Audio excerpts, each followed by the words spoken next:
Hey, what's going on everyone? So in this video we are gonna take a look at the 5 different investing apps. Each one of these has its own pros and cons so we are going to break all this down to this video. I will leave the links to all 5 of these different apps down in the descriptions below. So that I did is I actually made a little chart. What I did is actually made a little chart. You is going to be a lot easier to just visualize this to be able to see what's going on here and what each one of these apps actually provides that maybe the other apps might not provide. We are going to break down the price. We are going to break down everything in this video, so let's get started. Alright guys, so you're going to get a lot of information right here in the next 2.5 minutes. Alright, so these are the 5 apps we have here. We have 8 coins. Starts Robinhood, One Finance, and Betterment. These are all apps that you can get on the App Store, iOS or Android. So let's run over the prices here really quick. This is the pretty important. This is the first thing that I look at now. Crowns and Stash, they are both pretty similar, and $1 a month, or if you are over the $5,000 for your account value, is going to be 0.25% per year, which really isn't too bad. That's going to be a lot cheaper than a lot of traditional financial advisor, but I can certainly add up after the while with 0.25%. If now calculate the over the span of 50 years, it could really add up. Now Robinhood is 100% free, not even kidding. There is like the zero fees in the it's 100% legit. A lot of people know about the Rob, but it's probably the most popular investing apps. If you had to guess which would be the most downloaded, is probably Robinhood, and One Finance also pretty much like Robinhood.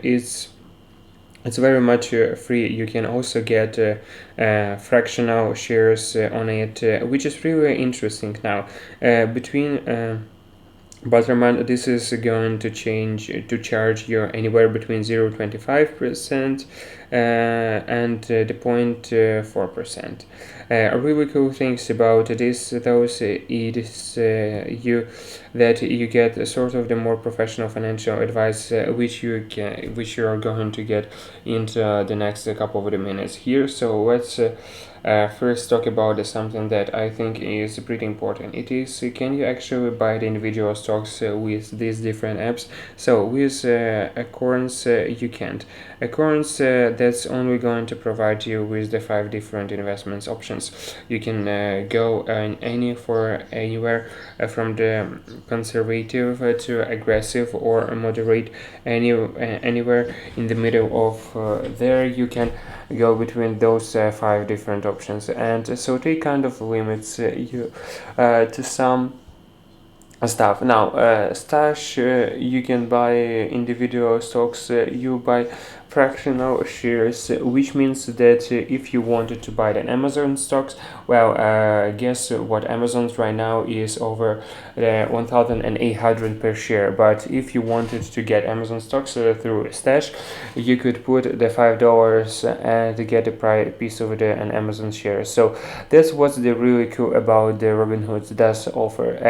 What of the stocks? So this is probably one of that to give me your best bet if you are looking for the individual stocks that I should have mentioned with Stash, is that they only give you the certain options or the stocks that you can buy. So they are only going to give you maybe a couple dozen different stocks that you can buy through a Stash. But with Robinhood, you can quite literally buy thousands of different stocks and ETFs and bound ETFs and all kinds of the different options with Robinhood. Now M1 Finance, just kidding, of the like Robinhood in the same way, except you can actually buy the fraction shares. So M1's Climate Finance might have the upper end on this one, and then Betterment they can't really allow you to buy individual stocks. So this is more so, funds that they will kind of step up for you and manage for you. So this definitely the most passive out of these five here. So I would say that Betterment is the options for the people who just don't really want to spend time to pick their own companies or they pick their own investments, but just kind of the lay out some plans and some guidelines, and then betterments will kind of take care of the rest. So it's great for people who don't want to spend too much time now. The next things that I wanted to briefly touch on is the custodial account. Now this is really important for anybody who is not 18 years old yet, or if you have the kind of the ones to start investing, or if you want to help your kid learn about the money and the financial freedoms. This could be the great options. So Acorns, do they offer this custodial account, which essentially just means you can set up the account for your child. Acorns, they don't technically offer custodial accounts, but they offer something that's pretty similar. You can set up the part of your account. It doesn't maybe part of your account for your child in minor. Now, Statute can do custodial account amazing. That's what I like about the Stash, Robinhood, and in1 Finance. You can't do that yet, so you can't set up the Robinhood or in1 Finance account if you were not 18 years old yet. And between and while they sort of the are doing like what occurrence does at the moment, which you can set up the aside some money for your child through that platform program, but it is technically a separate account. Now let's get into the meat here. That really the key features and that really set each one of those apps apart, that what makes them better from each other.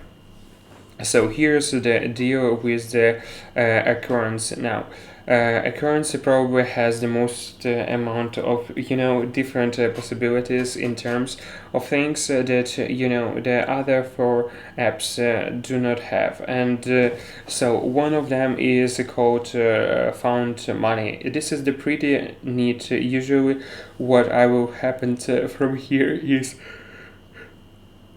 that they will actually give you the essentially kind of the coupons and discounts for the using certain products throughout the accounts apps. So for example, you can get like $25 for the signing up for the live walk, or for example they might give you 1% of your total purchase from the Apple store, or from Walmart they might give you the 1 or 2%. So that's what's kind of the interesting about it. You might actually make it a little bit more through the occurrence path with the deposit into your account.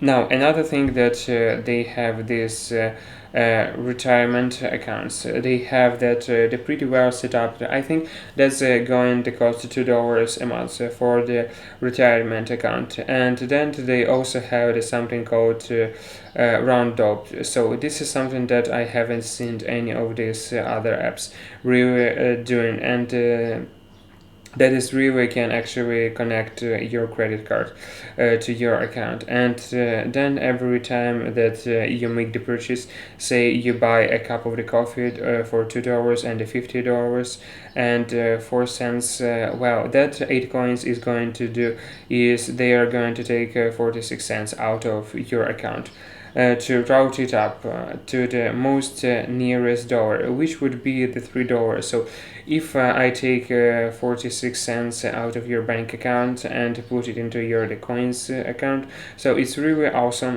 point for the people who can't of maybe they are not too good at the saving money, or they just want to add some extra money to their investments account. That's what's really net about across now.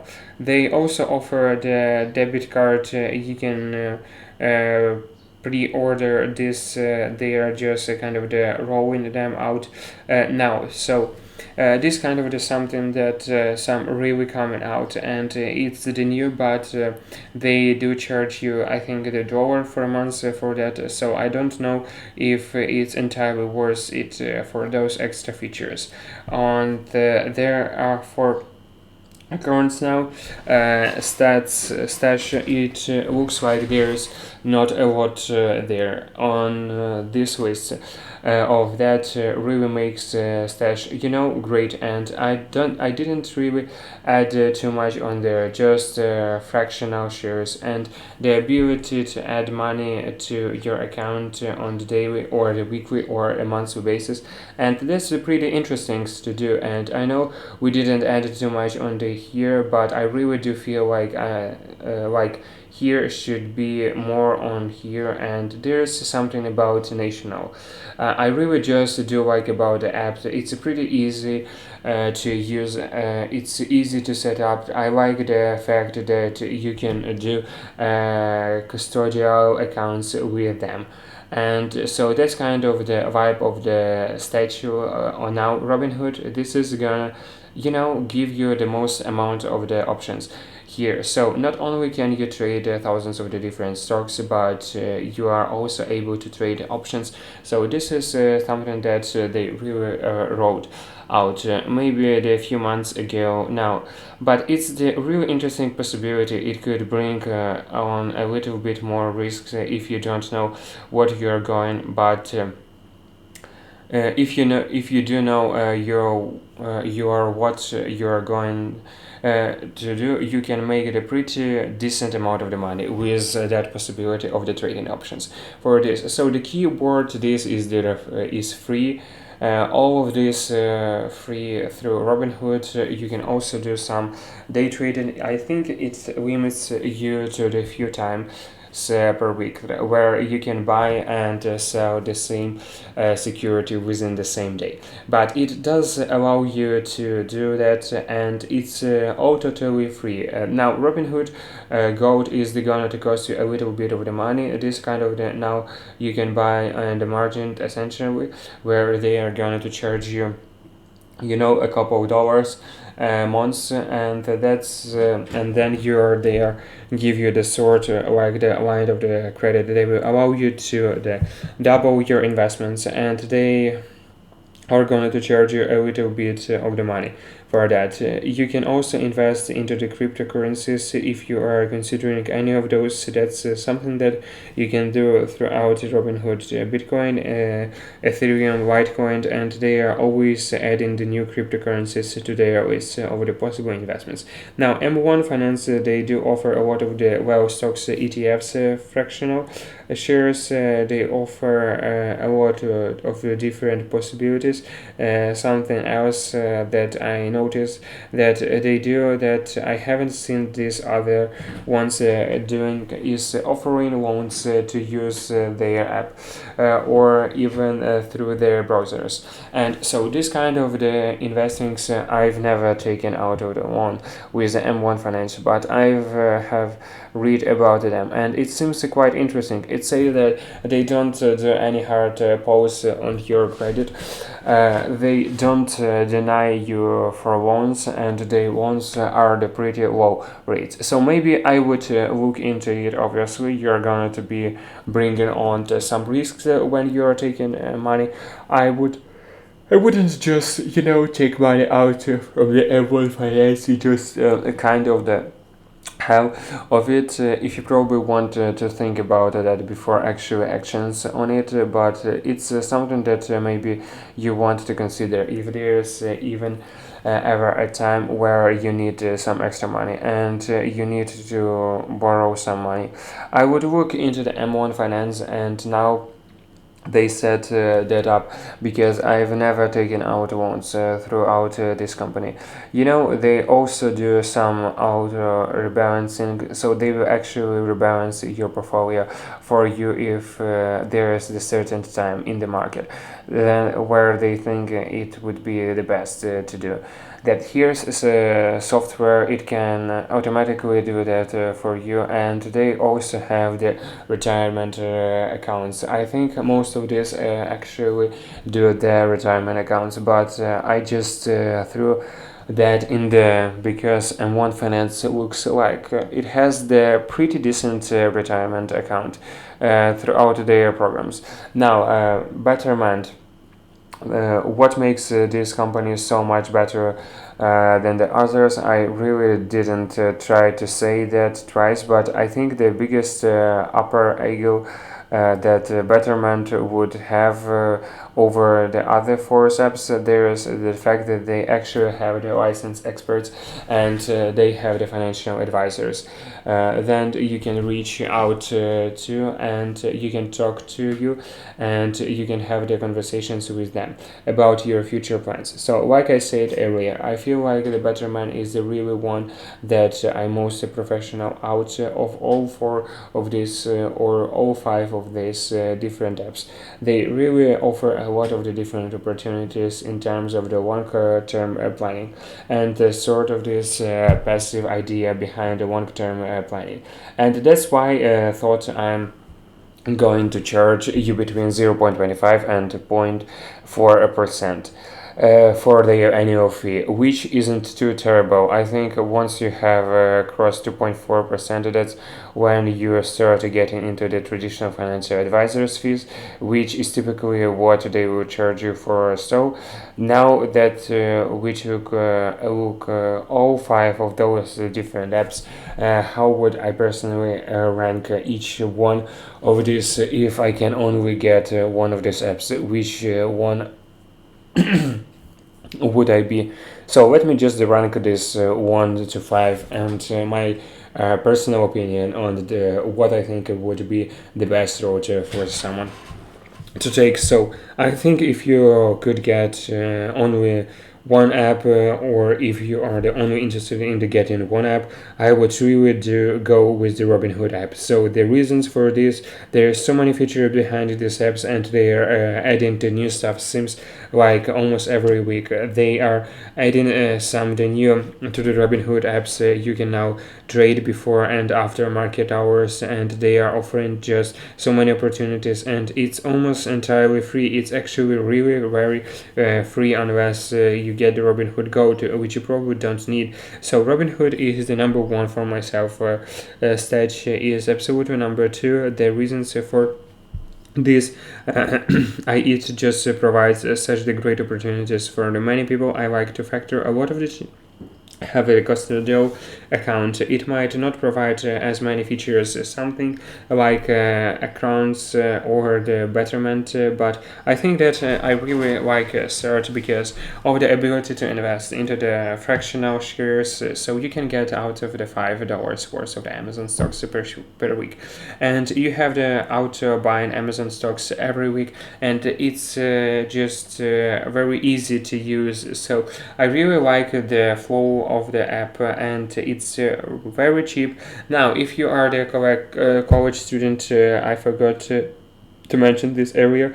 If you are the college students, I believe you can get into the free for the certain amount of the time. I know I don't pay for the stash, and the moment maybe that's why I'm slightly based for it. So if you are the student, look into that. You might be able to get it for the free for the few years or something like that. Now, number 3 on this list, it has to be M1 Finance. Now, I probably would have put the M1 Finance at number 2, but the only reasons why I couldn't is just based on the fact that I haven't had it long enough to really give it that number 2 spot. So I have had it for a little while now, but I still haven't had it as long as the others four apps that I have heard this video that I mentioned, but it really doesn't offer a lot of the great opportunities. So M1 Finance would be the number three.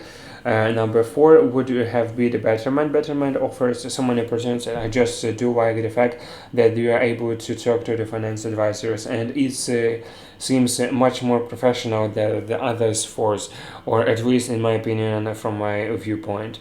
Now, number five would be the accounts. That's only really due to the fees, and I've also actually not really gained too much money through my accounts account, just from the personal experience. But they really don't offer too many opportunities when it comes to the choice of the investments. You get five different choices for investments on the accounts, and for some who likes to actively invest, it just doesn't seem like enough for me. And if you want to expand in the future, then I don't think accounts is always going to be the best for you. So if you are thinking, maybe you want to start investing into the individual companies next year, well, Acorns, you can't necessarily do that. So that's what I like about the others versus Acorns. But you know what? They are all amazing apps. I really have nothing put praise for all of the fives. Of the I surely do mean that. So that kind of the ropes up in the video. Thanks for watching, and I will see you next time.